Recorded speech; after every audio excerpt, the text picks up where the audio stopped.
Hi Virgo, welcome to Higher Source Tarot for your December 2023 tarot reading. This is a reading for all Virgo, Sun, Moon, Rising, and Venus. Can you believe it? We're almost into the last month of 2023. It's hard to believe.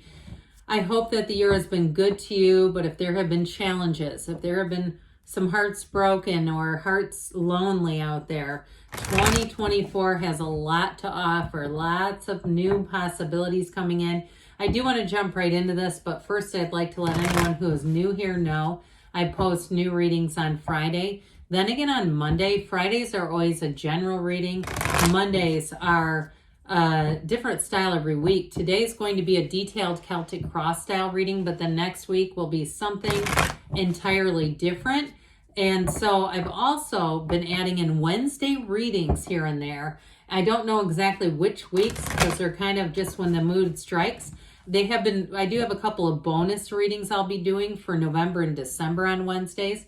So if you don't mind hitting the like button on the reading, it does something to the algorithm so people will see this reading, but then it will also tell YouTube to show you those Wednesday readings when they're available. All right, what advice do you have for Virgo, Sun, Moon, Rising, and Venus? What does Virgo need to know, please, for the best and highest good of all involved with Virgo? Messages for Virgo, please. All right, we are going to lay out the tarot here, and then I will pull a Moonology Manifestation Oracle card to tie it all together. Current situation, you've got the Sun, immediate influence is the Star. You got the Nine of Cups in your subconscious, the Two of Cups in the distant past, Justice in the more recent past. You have the Two of Swords coming towards you. You're represented by the Seven of Cups. The Wheel of Fortune is the person or situation you're attracting. You've got the Three of Cups in your hopes and fears, Eight of Pentacles in the outcome. The bottom of the deck here, we have the Death card, the Ten of Wands, and the Queen of Pentacles. Well, I feel like you're kind of caught in a bit of an indecisive energy, but I feel like you got information coming in that's going to help a whole lot. All right, what else does Virgo need to know, please? Now, I apologize. It took a little longer in the beginning than I usually do. I didn't mean to, but I just got going. Forgive me. Last quarter, Moon in Gemini. Clear your mind. Now, you have that big time here, and I get it with the Star. We'll get to those in a minute. But, you know, she leans on that source energy for balance, okay? So meditate, quiet the mind, clear your mind, they say here. But I like this together, too, because I feel like you have... Let's put it over here. I was going to put the wheel in front of it, but really it goes like this if you're going to line up the cards. You have a turn of events that's going to be very exciting for you. And I do feel like it's creating somewhat of that indecisive energy, like, is this for real? Can I trust this? Should I move on? And so if it's something to do with a love interest, especially too if you maybe been holding out for hope for somebody from the past, I feel like you have somebody new coming in. And some of you too, you may have a move, unexpected though. You have unexpected opportunities. So if you're in a relationship, you may have your significant other may have an opportunity for a job, and I feel like you're going to go with it. It may be an adventure here. I also get too for somebody, I know this doesn't sound that exciting, but look, it happens. Like having a situation where you may have to have temporary housing, like a hotel, like with a kitchenette and all that sort of stuff, or even a rental if you have an unexpected move. But again, it's all in perspective, right? The seemingly good, the seemingly bad. And so I do feel like with this, they're trying to tell you that burdensome Ten of Wands, it's time to put that down. And if you have this thing with the house keeps coming in, if you've had a house on the market for a while, like 6 months or something like that, I do feel like you're finally going to get an offer. I also feel like too, it kind of does something to your mindset. If you're shifting and buying a new house, like somebody here, I keep getting that for you. You may look at things a little differently if it's like, God, I felt burdened by that thing. I don't want to do that again.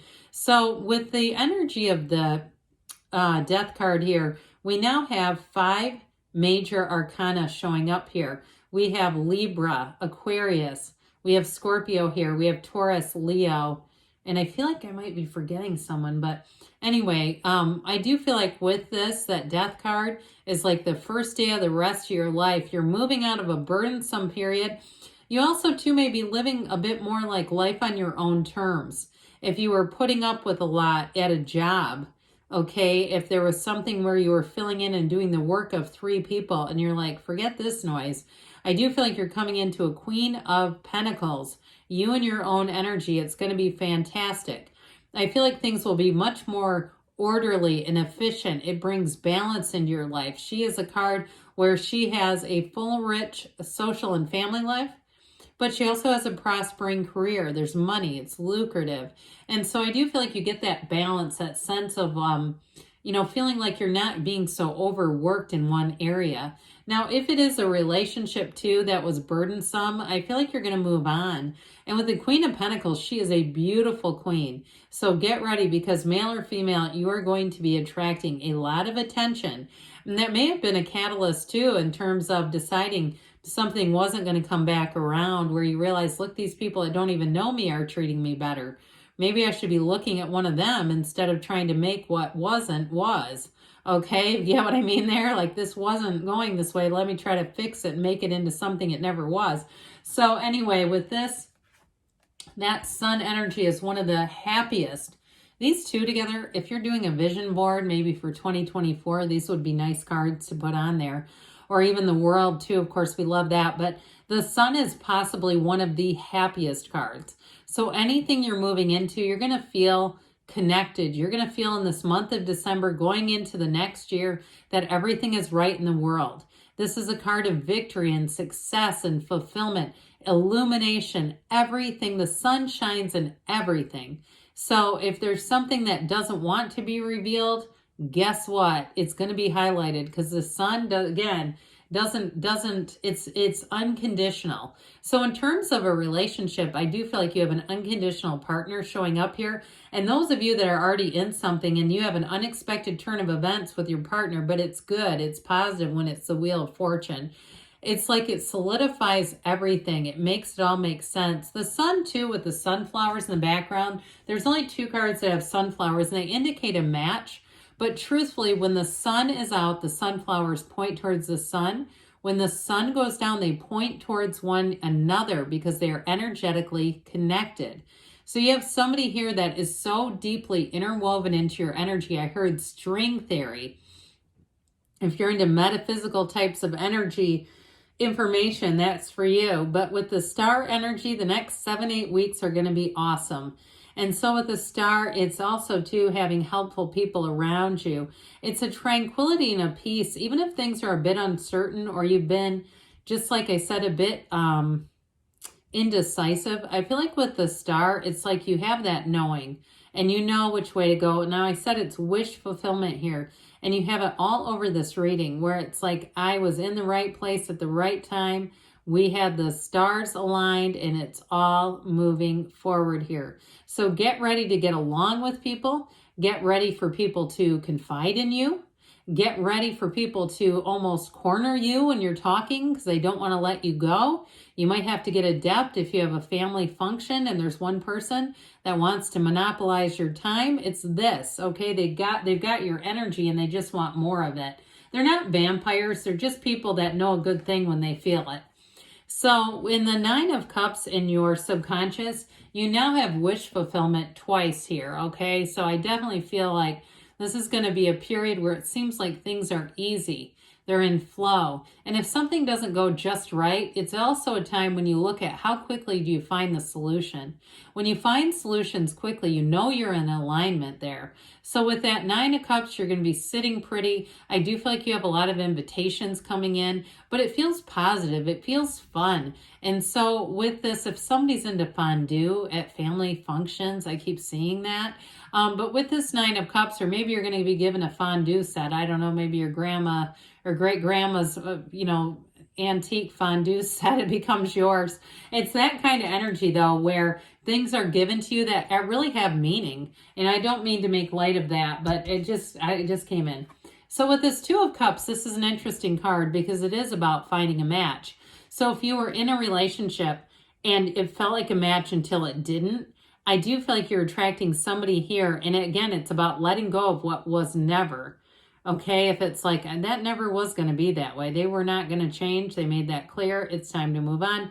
Then I feel like you're going to attract a match. But part of it is from seeing, what do matches look like? What does real love look like when I know this is really not it?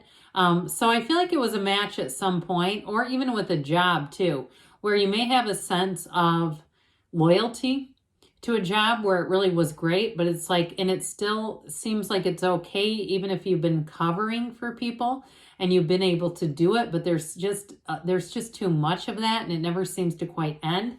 I do feel like with justice, this is all about making choices a bit more carefully and bringing balance. I heard restoring balance into your life here, Virgo. So with justice, any new opportunities are very truthful. They're full of integrity. They're things that you can trust and count on. And they're also, too, this justice, the robe of justice is the red robe of the emperor. And so it represents bringing in your true desires. But then she, this is a woman, she wears that green sash to represent the empress. And so it is a card of balance. And so I feel like it's also a card of fairness. So if you've been working your tush off or carrying other people's weight, I do feel like this is where the tables turn, and you're going to get a whole lot more help. And you're also going to be able to let go of that role where you're like, I am not everyone's social director. I'm not everybody's maintenance person. I'm not everyone's therapist, or I'm not everyone's substitute or temporary employee. Whatever it is, I feel like you're going to kind of get back into feeling like things are equal, they are fair, they're equally distributed, your time especially. So with the Two of Swords here, I do feel like you may be caught in an impasse, but honestly, I feel like this is your energy. So with the Two of Swords, there's a lot of emotion with it. And so that confusion, that emotion really fuels the confusion. So I feel like they're trying to tell you, you may need to find some things to redirect your energy, whether it's research that gives you the answers so there's not so much confusion. Or even with this Two of Swords, truthfully, not listening to other people's opinions or being worried about what they're going to think, especially if it is about moving on to a new job and you're worried that whatever is behind you, that it's going to suddenly improve. It's like, look, they've had this amount of time to improve things, and if they haven't done it yet, it may never happen. So with the Seven of Cups here, you've got the Daydreamer's Torment energy. Now, this can mean a lot of different things. So if you watch a different reading and it's interpreted differently, it has to do with the cards that are around it. So it's really these two together that are the issue that I do see as kind of flummoxing you. So if you've been having a hard time, even if it's something on the mundane level, like paint colors or something like that, you may have to do some research around what are the most popular colors right now, and you get a palette going. It can even be something like that where you may just have to do, what I keep hearing is your own research, where it's not necessarily somebody else telling you what to do, in which who would want that anyway? But with this Wheel of Fortune I mentioned, things are about to pick up. This shows up when you've had a period of stagnant energy. Now, do you know what comes before the wheel? The Hermit, which is you and your own energy. So I feel like if you've had a bit of a period, again, if you've had a house that's been on the market a long time, here's where all of a sudden things get exciting. And it's like, nope, this is selling. This is viable. I'm getting real offers.